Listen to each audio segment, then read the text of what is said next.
The alarm shrieked through Sector 7 of the Galactic Research Station, its piercing wail designed to wake even the deepest sleepers across 3 decks. Lena's fingers froze above her keyboard, her heart hammering against her ribs as red emergency lights bathed her cramped workstation in crimson waves. All personnel, initiate lockdown protocols, the automated voice announced in clipped galactic standard. Security breach detected. Triaxian cubs missing from xenobiology containment. Repeat, Triaxian cubs are missing. Lena's blood ran cold. Triaxian cubs, the ambassador's offspring. The most politically sensitive specimens, no children, currently aboard the station. Their disappearance could spark an interstellar incident that would make the Epsilon Wars look like a border skirmish. She heard the heavy footfalls of security teams thundering past her door, their mag boots clanging against the metal floors. Commander Zek's voice crackled through the station-wide comm, sharp with barely controlled panic. Check every compartment, every ventilation shaft, every storage locker. The Triaxian ambassador arrives in 6 hours. We will find those cubs. Lena swallowed hard and glanced down at her oversized gray hoodie, the one luxury she'd brought from Earth, soft and worn from 1,000 washes. It hung loose around her small frame, the kangaroo pocket in front absurdly large. Inside that pocket she felt 3 distinct weights, warm and rhythmically breathing. This was bad. This was catastrophically bad. It had started innocently enough 3 hours ago. Lena had been assigned late-night analysis duty, crunching atmospheric data in blessed solitude while the rest of the station slept through gamma shift. She'd heard the scratching first, tiny claws on metal coming from the ventilation grate above her desk. Then a soft mewling sound that reminded her of kittens. When the grate had popped open, 3 fuzzy faces had peered down at her. Triaxian, cubs each no larger than a guinea pig, with iridescent blue fur that shimmered like oil on water, and 6 luminous eyes that blinked in synchronized wonder. The smallest one, barely the size of her fist, had chirped at her with such plaintive trust that her heart had melted instantly. They'd tumbled from the vent in a cascade of soft squeaks and flailing limbs. Lena had caught them reflexively, cradling them against her chest. They'd immediately burrowed into her hoodie pocket, seeking warmth and darkness, their tiny bodies vibrating with what she could only interpret as contentment. She'd planned to call security immediately. She really had. But then the smallest cub, she'd mentally named him Ro after the constellation visible through her porthole, had wrapped his tiny paw-like appendages around her finger and purred. An actual honest-to-God purr that resonated through her bones and made her think of lazy Sunday mornings and safety and home. Now, sitting frozen at her desk while security tore the station apart, Lena faced an impossible choice. The Triaxians were notoriously protective of their young, a species-wide trauma response from nearly going extinct during their planet's ice age. Their cubs were never, ever left unattended. The fact that these 3 had escaped meant someone in xenobiology had committed a career-ending oversight.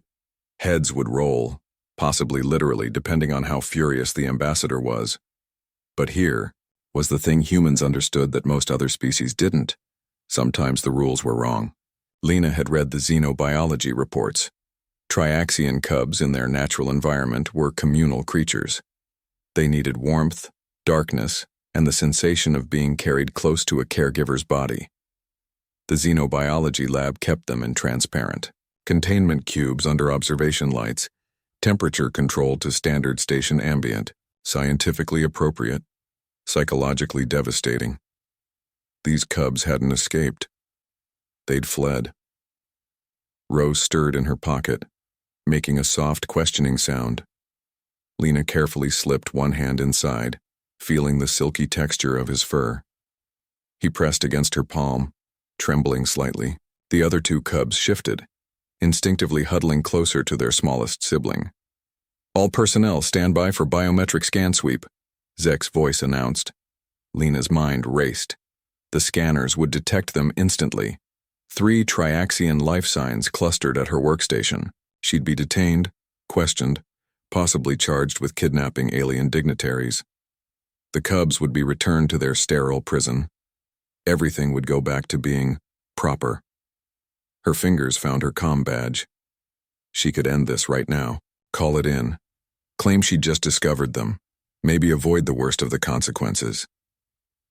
Ro chirped again, and Lena felt his tiny heartbeat against her palm. Rapid, delicate, trusting.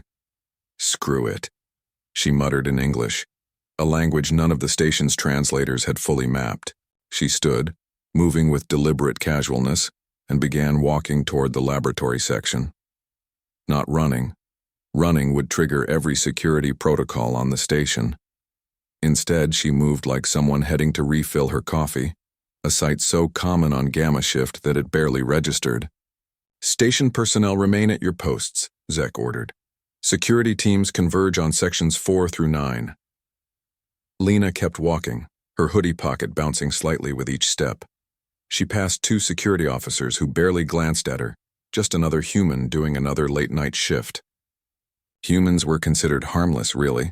Soft, emotional, technologically backward. Useful for their adaptability and creative problem-solving, but hardly a security threat. They never expected humans to be capable of such brazen defiance. She reached the xenobiology lab and palmed the access panel. Her clearance got her through the first door. The second required retinal scan. She held her breath as the laser swept across her eye, half expecting alarms to blare. The door hissed open. The containment area was empty. The entire staff pulled away to assist with the search. Lena moved quickly to the Triaxian habitat, her hands steady despite her racing pulse. She accessed the environmental controls and began making changes. Temperature up 5 degrees. Lights dimmed to 20%. She fabricated a nest from thermal blankets, creating a cave-like structure the cubs could burrow into. Then gently she extracted the 3 cubs from her hoodie. They mewled in protest, trying to crawl back to her warmth. Ro especially clung to her fingers, his 6 eyes reflecting betrayal and confusion. I know, Lena whispered, stroking his tiny head with one finger. I know, buddy, but you'll be safer here. I promise.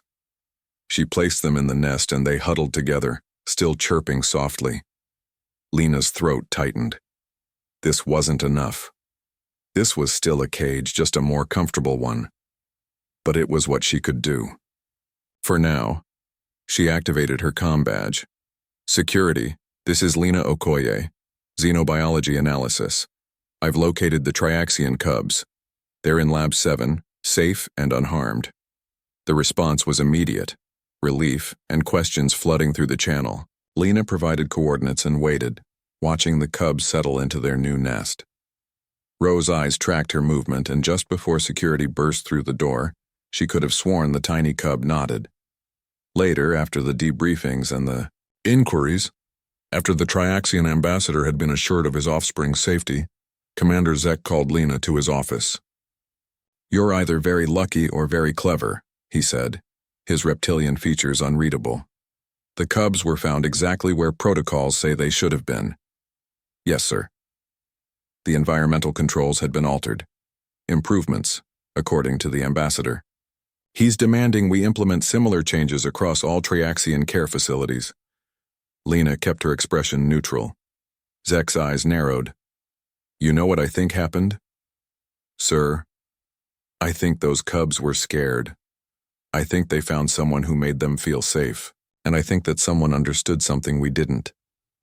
He leaned back. Dismissed, Okoye, and good work. As Lena left his office, she felt her hoodie pocket shift. She froze, then carefully reached inside. A single iridescent blue whisker, left behind by a grateful cub. She smiled and continued walking.